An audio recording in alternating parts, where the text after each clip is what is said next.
नमस्कार, मैं हूं आपके साथ बुशरा। हमारी खास पेशकश अयोध्या गाथा में आपका बहुत स्वागत है।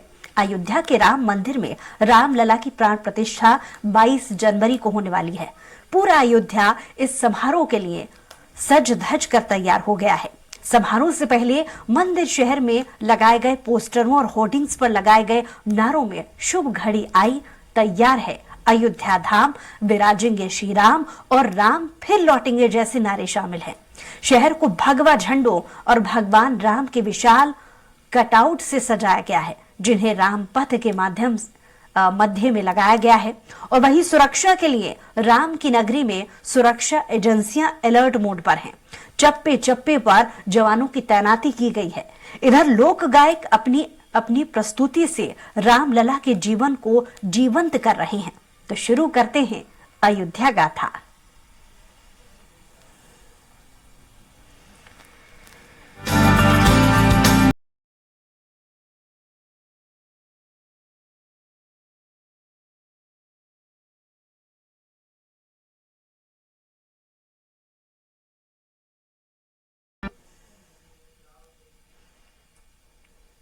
धार्मिक नगरी अयोध्या में राम मंदिर की प्राण प्रतिष्ठा की तैयारियां आखिरी चरणों में हैं। ऐसी ऐतिहासिक आयोजन को लेकर पूरे शहर को अभेद किले में तब्दील कर दिया गया है। आज से 22 जनवरी तक अयोध्या में बाहरी लोगों की एंट्री बैन रहेगी, जबकि आने जाने के लिए आई कार्ड दिखाना जरूरी होगा। पहले इस पर देखिए खास रिपोर्ट। गुरपतवंत पन्नू की धमकी के बाद अलर्ट पर यूपी पुलिस। अभेद किले में तब्दील हुई राम की नगरी। बाहरी लोगों की एंट्री पर लगाया गया बैन। एसपीजी के सुरक्षा के घेरे में राम मंदिर परिसर। सुरक्षा के लिए यूपी एटीएस के कमांडो को तैनात। प्राण प्रतिष्ठा समारोह की सुरक्षा को लेकर यूपी एटीएस अलर्ट पर है। गुरपतवंत पन्नू के मोबाइल ऑडियो संदेश से सीएम योगी आदित्यनाथ को मिली धमकी के बाद सुरक्षा एजेंसियां और सक्रिय हो गई हैं। ऐसे में देश की सीमाओं की तरह प्राण प्रतिष्ठा समारोह के लिए जल, थल और नभ की सुरक्षा व्यवस्था को अभेद बनाया गया है। अत्याधुनिक सुरक्षा यंत्रों के साथ केंद्र और राज्य की प्रमुख खुफिया एजेंसियां, anti drone system, ATS commando, हजारों सीसीटीवी और सुरक्षा कर्मी तैनात किए गए हैं। 4 बुलेट प्रूफ बख्तरबंद गाड़ियां और यूपी एटीएस के करीब 100 कमांडोज तैनात हैं, जो किसी भी हालत से निपटने के लिए तैयार है। वहीं राम मंदिर परिसर को एसपीजी ने अपनी सुरक्षा घेरे में ले लिया है। प्राण प्रतिष्ठा कार्यक्रम की अचूक सुरक्षा के लिए केंद्र और यूपी सरकार की सुरक्षा एजेंसियों ने साथ मिलकर 7 लेयर सुरक्षा घेरा तैयार किया है। पहले घेरे में एसपीजी के कमांडो होंगे, जिनके हाथ में अत्याधुनिक हथियार होंगे। दूसरे घेरे में एनएसजी के जवान होंगे। तीसरे घेरे में आईपीएस अधिकारी सुरक्षा की जिम्मेदारी संभालेंगे। चौथे घेरे का जिम्मा सीआरपीएफ के जवानों पर होगा। 5वें घेरे में यूपी एटीएस के कमांडोज होंगे। 6ठे घेरे में आईबी और 7वें घेरे में स्थानीय पुलिस के जवानों की फौज खड़ी होगी।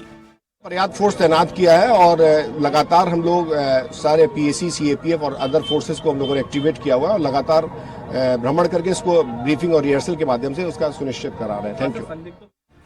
सुरक्षा के लिए यूपी पुलिस ने 3 डीआईजी, 17 आईपीएस और 100 पीपीएस स्तर के अधिकारी तैनात किए हैं। इनके साथ 325 इंस्पेक्टर, 800 सब इंस्पेक्टर और 1000 से ज्यादा कांस्टेबल मौजूद रहेंगे।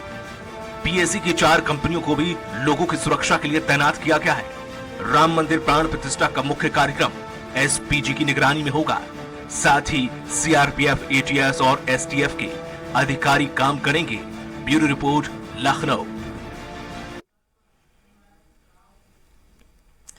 तो राम की नगरी अयोध्या में किस तरीके की तैयारियां चल रही हैं, ये जानने के लिए हमारे संवाददाता घनश्याम निशान चौरसिया लखनऊ से लाइव जुड़ गए हैं। घनश्याम, सज धज कर तैयार हो चला है अयोध्या। 3 दिवसीय इस कार्यक्रम में जो उत्साह, उमंग और तैयारियां शहर में दिख रही हैं, वो देखते ही बनती हैं। तो आपसे विस्तार से समझना चाहेंगे, आपकी रिपोर्ट क्या कहती है, कैसी तैयारियां चल रही हैं, कैसे दृश्य वहां पर नजर आ रहे हैं?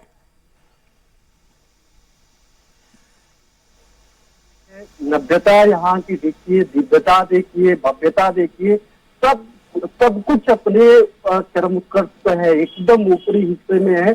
वहाँ के जो अयोध्या वासी हैं, अयोध्या वासियों के साथ साथ पूरे देशवासी, प्रदेशवासी इस जश्न का हिस्सा बन रहे हैं। यहाँ पे चारों तरफ अगर देखा जाए तो यहाँ पूरी तरीके से सिक्योरिटी पर्पज के जरिए चलते आज से पूरा अयोध्या चारों तरफ से सील कर दिया गया है। यानी अब आम जनता यहाँ पे अंदर नहीं आ पाएगी। जो लोग अंदर थे उन लोगों को कल शाम तक निकलने के लिए पहले से ही कर दिया गया था, क्योंकि 22 तारीख तक जो राम भक्त हैं वो इंतजार करने की स्थिति में नहीं थे। ठीक है, ये तो तैयारी अयोध्या की रही, लेकिन आप इस वक्त लखनऊ में क्योंकि मौजूद हैं, लखनऊ में भी बहुत सारी तैयारियां चल रही हैं जगह जगह पर, क्योंकि उत्सव लखनऊ में भी बहुत तेजी से किया जा रहा है। सुरक्षा को लेकर के किस तरीके के इंतजाम नजर आ रहे हैं?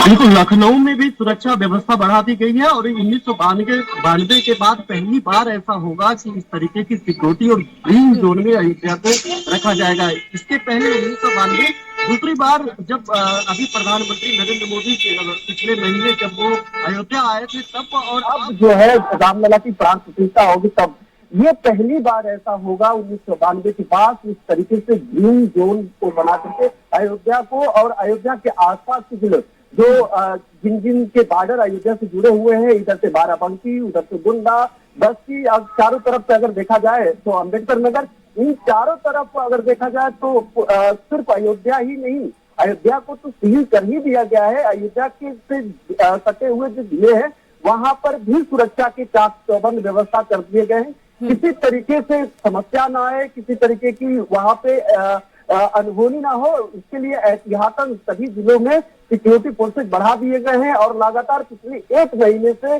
स्टेशन, जो रेलवे स्टेशन है, बस स्टैंड है, इसके अलावा जो चौराहे हैं, सड़क है, सभी जगहों पे चेकिंग अभियान चल रहा है। और सबसे बड़ी बात है कि जो नेपाल बॉर्डर है, नेपाल बॉर्डर के जरिए तमाम ऐसे आतंकवादी गतिविधियां पहले भी संचालित होते आ रही है और जो अयोध्या से देखा जाए महज 200 किलोमीटर की दूरी पे है। तो ऐसे में सिक्योरिटी पर्पज के चलते लगातार यहाँ पे हाई लेवल मीटिंग चली है। कल शाम तक, लगभग कल शाम को मीटिंग चली है। परसों शाम तक पूरे प्रदेश भर के जो सिक्योरिटी अफसर थे और खासतौर पे अयोध्या से जुड़े हुए और उत्तर प्रदेश के जो जिला के सिक्योरिटी फोर्सेज के जो मुखिया थे, उन लोगों के साथ वर्चुअली लगातार बैठक चल रही है। और अभी ये देखा जाए तो जो नेपाल बॉर्डर है उसको भी सील करने की बात की जा रही है कि वहां से आवागमन को पूरी तरीके से रोक दिया जाए। आई कार्ड के जरिए अगर जो लोग आए उनको उनका आधार कार्ड चेक किया जाए, उनको ये सुनिश्चित किया जाए कि वो वास्तव में जेन्युइनली कहीं पर भी मूव कर रहे हैं। तो ऐसे में अगर ओवरऑल पूरा देखा जाए तो सिक्योरिटी फोर्सेज पूरी तरीके से बढ़ा दी गई है। और अगर अयोध्या की बात करें तो अयोध्या में 7 लेयर सिक्योरिटी लगाई गई है, यानी वो अभेद किला पूरा अयोध्या को बना दिया गया है। सुरक्षा को लेकर के क्योंकि आप जिक्र कर रहे हैं घनश्याम, मुख्यमंत्री को मिली धमकी के बाद से कितने बदलाव सुरक्षा में और देखे जा रहे हैं? बिल्कुल, देखिए, मुख्यमंत्री को ये धमकी कल तक आई है। कल तक जितने भी पत्रकार हैं और जितने भी उन लोगों को पता था कि सबसे ज्यादा जो कॉल्स गई हैं उस नंबर से, इंग्लैंड के उस नंबर से सबसे ज्यादा पत्रकारों को और खासतौर मान्यता प्राप्त पत्रकारों के नंबर से गई है। उन्होंने डेटा लिया है इंटरनेट से कि जो लोग, उनको पता था कि एक मैसेज कन्वे करना है, अगर पत्रकारों को ये मैसेज कन्वे कर देते हैं तो टीवी चैनल के माध्यम से वो पूरी दुनिया में वो उनके जो मैसेज है वो टीवी के जरिए पहुंचा देंगे। लेकिन देखा जाए तो बड़ी इसके जो गंभीरता को देखते हुए जो टीवी चैनल के मीडिया ऑर्गेनाइजेशन है वो, लेकिन उसके उस मैसेज को सीआरपीएफ वो यूपी एटीएस को देना भला समझा, लेकिन यूपी एटीएस के अलावा उनको उस मैसेज को कन्वे नहीं किया ताकि उनका जो मकसद था, उनका धमकी भरा मैसेज, वो लोगों के आम जनता के बीच में ना जा पाए। लेकिन अब देखा जाए कि उसके बाद से मुख्यमंत्री योगी आदित्यनाथ की सुरक्षा भी बढ़ा दी जाएगी। इसके अलावा पहले से ही रामलला की प्राण प्रतिष्ठा को लेकर के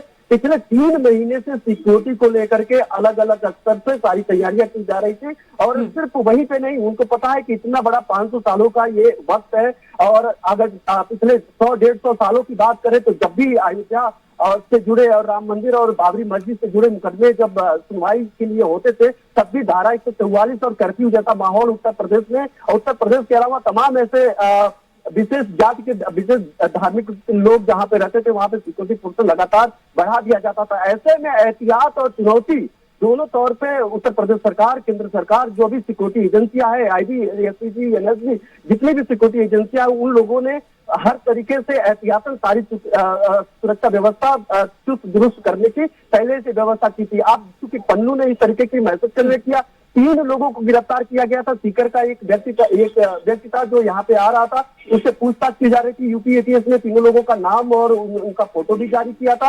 अब उनको गिरफ्तार होने के बाद पन्नू का एक धमकी भरा मैसेज मुख्यमंत्री योगी आदित्यनाथ के आता है, उनको बर्बाद करने, धमकी बदला लेने और उनको मारने की 22 जनवरी को प्राण प्रतिष्ठा के दिन बदला लेने की बात कहता है। तो ये अगर ओवरऑल पूरा अगर देखा जाए तो उसमें इसके पहले भी सिक्योरिटी इतना तेज और बड़ी बेहतर कर ली गई थी कि ये किसी तरीके से नहीं लगता है कि कोई परिंदा भी पैर मार सकता है। चलिए, तमाम सुरक्षाओं को लेकर के घनश्याम आप नजर बनाए रखिएगा।